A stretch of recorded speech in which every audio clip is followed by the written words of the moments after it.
Hello and welcome to Ye Olde Guide, the podcast where we explore the history and heritage of the towns and cities of England.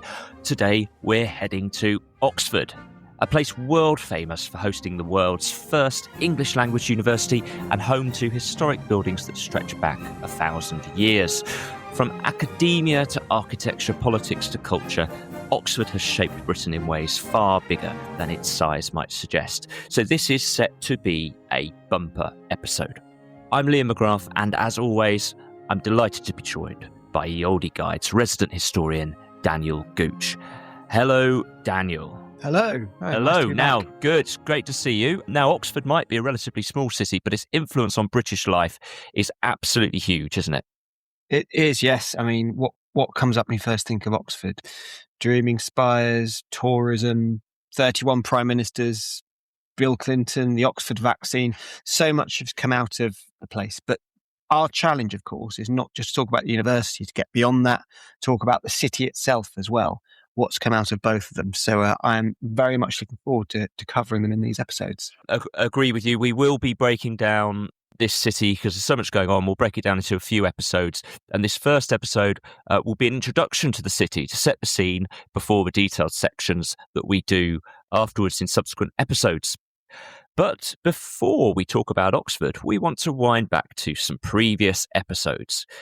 We get a fair amount of feedback and correspondence, and sometimes it's great just to pick up on a couple of these. So first of all, Daniel, if it's all right, can I introduce a comment from Alexander Noel on YouTube, who says, "This is a great find. Yes. Great idea for a podcast series." Thank you, Alex.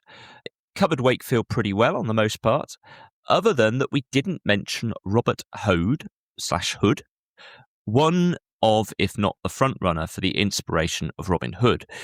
And that should bring the score up at least one category and get 1 point for its worldwide but unconfirmed reach. What do you think, Daniel?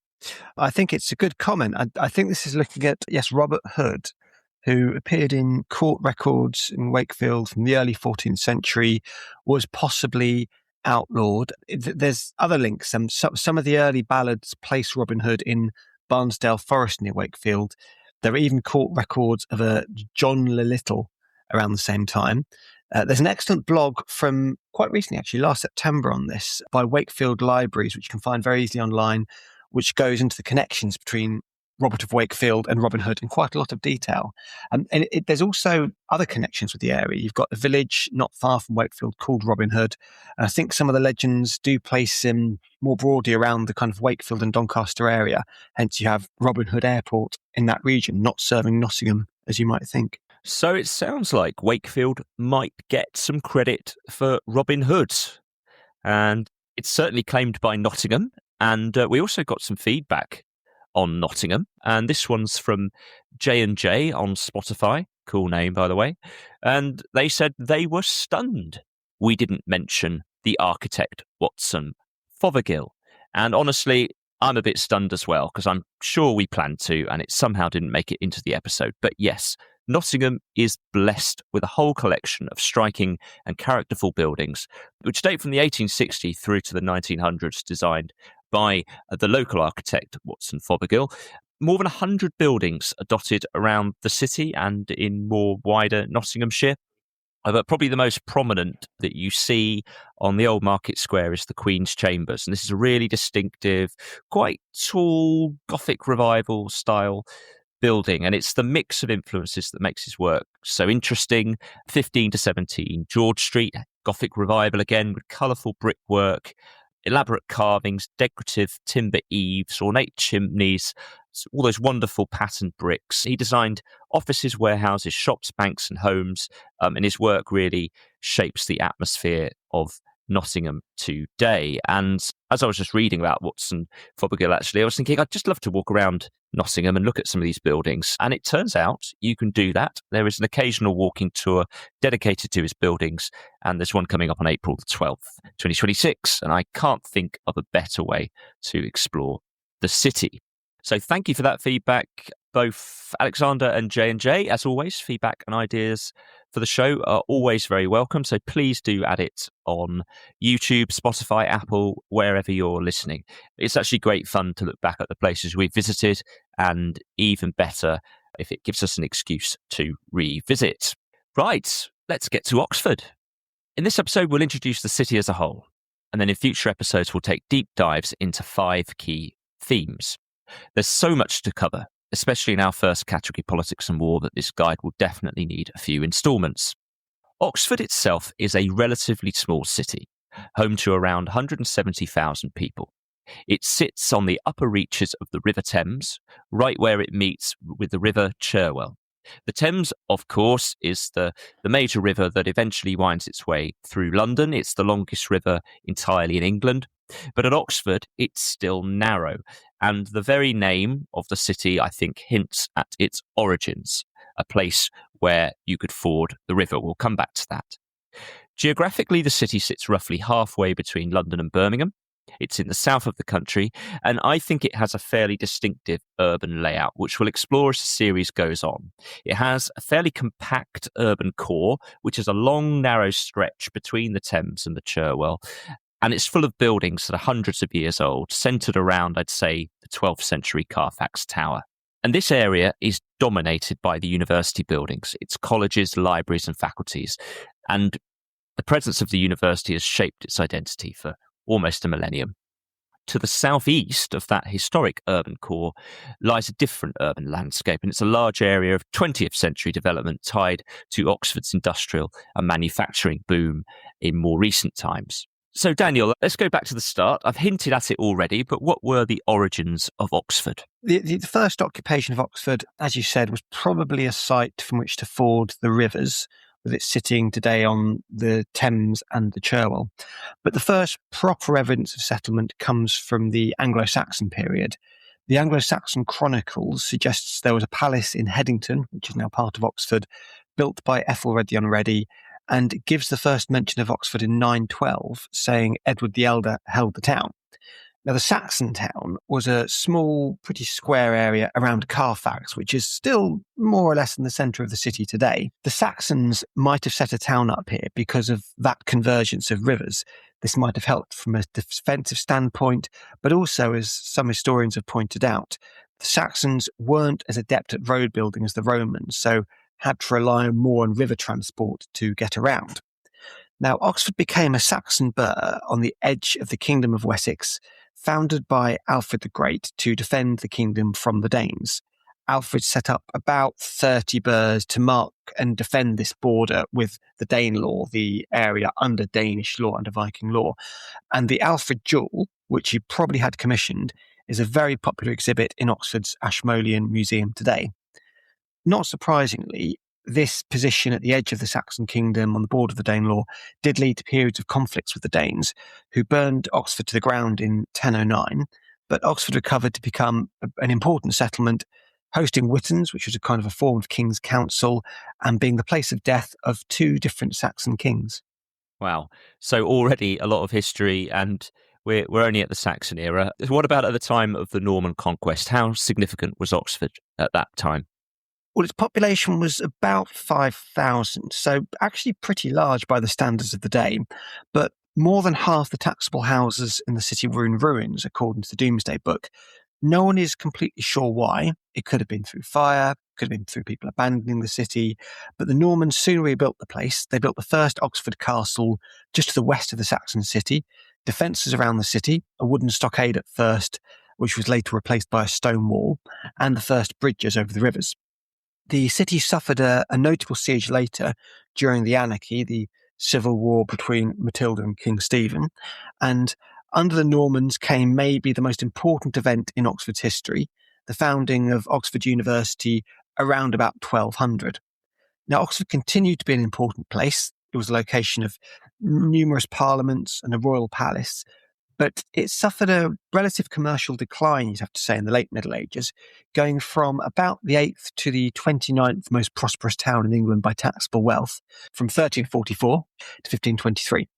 Nonetheless, the university meant it did play an outsized role in politics, such as in Henry VIII's divorce from Catherine of Aragon, a role we'll explore in one of the categories episodes, and the wider Reformation and the break with the Catholic Church. Now, later on, during the Civil War, Oxford became the royalist, really the kind of de facto capital of the royalist kingdom for a time, with King Charles I taking up residence, calling more parliaments and university buildings. And later, the university continued to give Oxford really huge political cachet. It hosted visiting royals and foreign diplomats. It produced numerous prime ministers and foreign leaders, notable characters in all areas of cultural and intellectual life, but also more controversial figures like Cecil Rhodes, all of whom we'll look at more in our detailed episodes. Going on into the 20th century, the welfare state had some of its genesis in the ideas of an Oxford academic. Cultural figures continued to spring from the university, including C.S. Lewis, Tolkien, Evelyn Waugh, Rowan Atkinson, and Oxford became a kind of guardian of the English language with the completion of the first Oxford English Dictionary in 1928. Beyond the university, Oxford became an industrial, really kind of a powerhouse in the field of car manufacturing. This led to commercial growth, again, outside the university, but then occasional social tensions between town and gown, between the academics and the townfolk. The international aid organisation Oxfam also grew from meetings in Oxford in the 1940s. Now, today we have the city famous as an academic institution, with the university dominating most histories, most cultural depictions, and indeed, popular consciousness of the place. It's famous for its colleges, its museums, being the location of so many young academic dreams. And part of our challenge is to see how much that university cachet really resonates with the visitor today, while also we need to get to the history beyond that to look at the history of Oxford as a city, as well as an idea. Yeah, I mean, it really is central. And, even in London, if you look in the tourist shops, there's hoodies with Oxford University written on them. It's such an important place, and it's somewhere a lot of tourists to Britain visit, and rightly so. It's very interesting. Now, you've mentioned the university. It's absolutely central to all the categories and with the growth of the city. It's worth just reflecting a little bit more on the origins of the university. Now, unlike a lot of universities, Oxford isn't contained on one campus. It's really woven into the streets of the city centre. It's a bit like Cambridge in that regard. And it's got buildings dotted around the city centre and indeed beyond. We've said already it's the oldest English-speaking university in the world, and you've said dates from 1200. It might be the second oldest university anywhere. It consists of 36 colleges. These colleges, they each have their own stories. They have their own community, their own buildings, their own traditions, and their own atmospheres.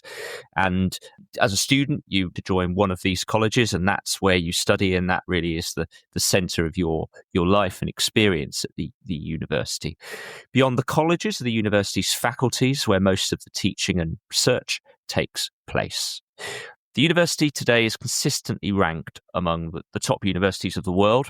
In the UK, it's one of the top two with Cambridge. And we covered Cambridge in the previous episodes. And there's a lot of similarities between the structures of the universities and indeed the atmospheres of the towns, but there are some differences. I think Oxford buildings give it a somewhat denser urban core, and it has a different character as a result. Some stats about the university today. It has 26,000 students, 8,000 academic staff, and it has the largest financial endowment of any university in the UK at around 10 billion.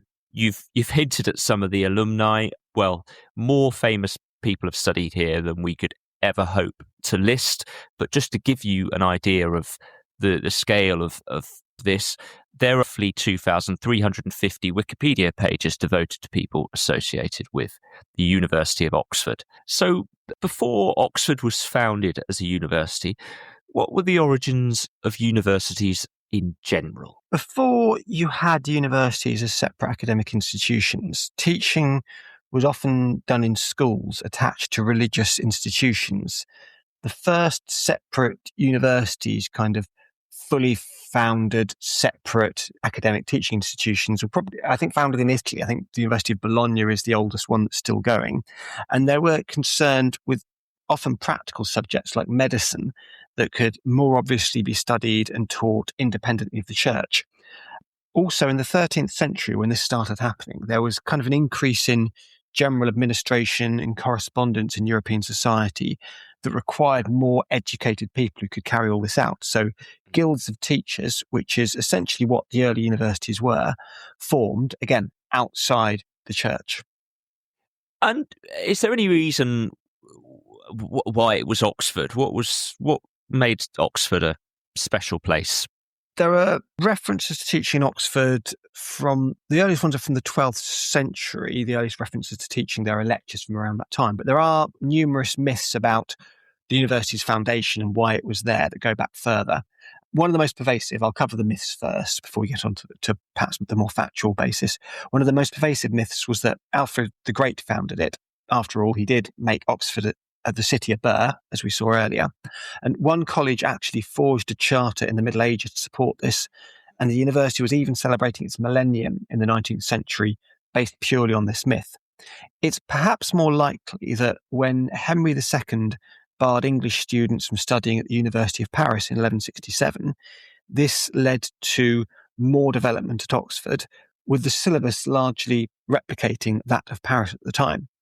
The first hostels providing student accommodation came in the 13th century, and some of the impetus for this separate accommodation came from tension and even rioting at times between students and other residents of Oxford. And these hostels or halls became really the earliest basis for the colleges, with the oldest colleges, University, Balliol and Merton, founded between 1249 and 1264. As for why the early university was successful, there are various theories. It was easy to reach in flat land near international ports, had lots of religious houses who bought and made books, but was at the edge of its religious diocese. So kind of religious houses had kind of this freedom from interference from central authority to learn. May also have been something to do with the commercial prosperity of Oxford. There are various theories. Yeah, no, that makes some sense. And what would it have been like to study in the early days of the university? Well, the earliest students all spoke Latin, and in fact, the admission requirement to know Latin was only removed about 60 years ago. One local historian says this may well have been one of the things that exacerbated the friction between the university and the locals. You have almost kind of a linguistic separation possible there. The earliest degrees had a set syllabus that kind of, I think, a stuffy Victorian schoolmaster could only have dreamed of. It was 1 year of grammar, 1 year of rhetoric, 1 year of logic, then 4 years of arithmetic, geometry, music, and astronomy. Now, that sounds like a lot of years for a degree, but you would typically start in your mid-teens. So you'd probably graduate from this course around the same time that a graduate would today. To get a doctorate, you then had to study theology for 10 years in total. So probably still, in line with the amount you might be doing from your mid-teens today. But I should say it's not been all relentless expansion in what's been happening in the university, despite the impression we gave earlier. By 1300, there were about 1,500 university members in the city, by one estimate, fell to about 600 by the 1350s, possibly due to the plague. Around the same time, the 100 Years' War had a pretty negative impact as well. This kind of inhibited relations with foreign universities, prevented foreign students from coming. So, yeah, you had this kind of set syllabus people were doing, but up and down on the numbers of students who are actually there at the university. Yeah, I'm quite interested in what you were saying about some of the elements of the courses and how some of it seems quite stuffy. And as a result, I suppose it wasn't always the cutting edge place that we consider it to be now. And therefore it did hit a bit of a cultural low point by the 18th, 19th century. Yes, I think that's possibly fair to say. We're skipping forward a bit here because there's lots we'll talk about with regard to the university in Tudor and Stuart times in the later categories episode. But yeah, by the 18th and 19th centuries, I think that was an important point in that respect. To take one quote, Edward Gibbon, who wrote The History of the Decline and Fall of the Roman Empire, said his time there in the 1750s as a teenager was the most idle and unprofitable of my whole life. And he isn't the only one saying things like that. And potentially one of the reasons was there was little impetus to reform Oxford teaching and bring it up to kind of standard of the modern world towards the end of the century.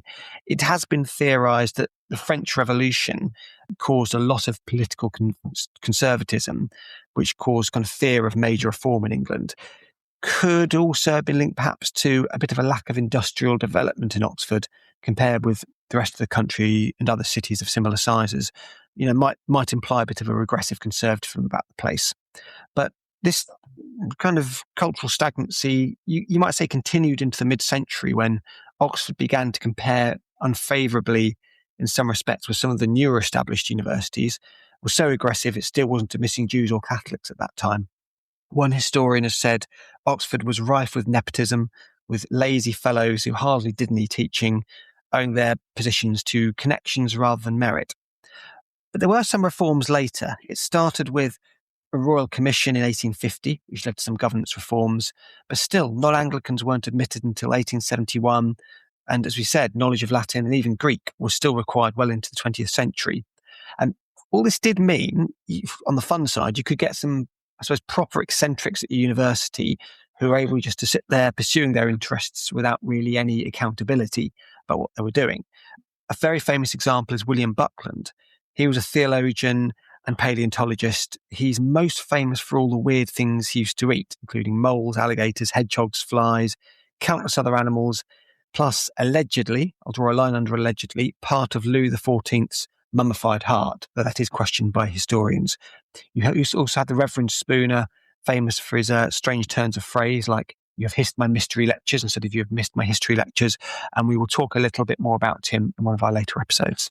My goodness, that's quite insane. I mean, I'm just intrigued, that it was so exclusive, so late. So, I mean, what about women? When were women allowed to study there? Well, as another example of how regressive academia could be, women didn't attend Oxford University at all until Victorian times. The 19th century attitude to women was summed up by Dean Bergen in a New College sermon in 1873. "Inferior to us, God made you, and inferior to the end of time, you will remain." But this was a time of slow change. Women were permitted to attend lectures from 1866, sit a small number of exams from 1875, and the first female colleges came into being from 1879. Lady Margaret Hall, named after Henry VII's mother, Margaret Beaufort, and Somerville College, named after Scottish science writer Mary Somerville. Women could sit the full honours exam from 1894, but weren't awarded degrees until 1920. And there was still not a major presence. Harold Macmillan later said of his time there in the 1910s. Shall I do my Harold Macmillan voice? Yes. Yeah, well, gosh, I'm looking forward to this. Why not? "We knew, of course, that there were women's colleges with women students, but we were not conscious of either. For practical purposes, they did not exist." Is that what he sounded like, Harold Macmillan? Well, does anyone know what Harold Macmillan is? No, he did. We'll take it. We'll take it. Brilliant. Brilliant. If you don't believe me, look Harold Macmillan up on YouTube. We will. And I tell you what, though, this is all a bit miserable. I hope they eventually let women study and be and thrive at the university. How was the university in the 20th century once it removed all this stuffiness? Yes, I did. Things did change, and we will do more nuance and balance about this time in our later episodes, we promise. But yeah, we should say into the 20th century, Oxford did start to expand its academic specialisms. Traditionally, it had excelled in arts, theology, and politics. Oxford started to put more onus on the sciences and postgraduate study, with modern languages and economics faculties added. Many will know of Oxford's work with AstraZeneca on the COVID-19 vaccine during the pandemic, which billions of people around the world have been issued with. And I think that's probably a good time to leave the story of the university, just, cusp of the 21st century, because more details will come out later on as we go into the categories. Cannot wait. So our next episode will begin our first deep dive category, which is called Politics and War. And there's plenty of that. We'll explore the pivotal role Oxford has played in the political life of the UK, its time as seat of parliaments, its importance during the Reformation, and the crucial moments of the Civil War. It's a fascinating story, and we can't wait to share it with you. Thanks for listening, and we'll see you next time. Thank you very much.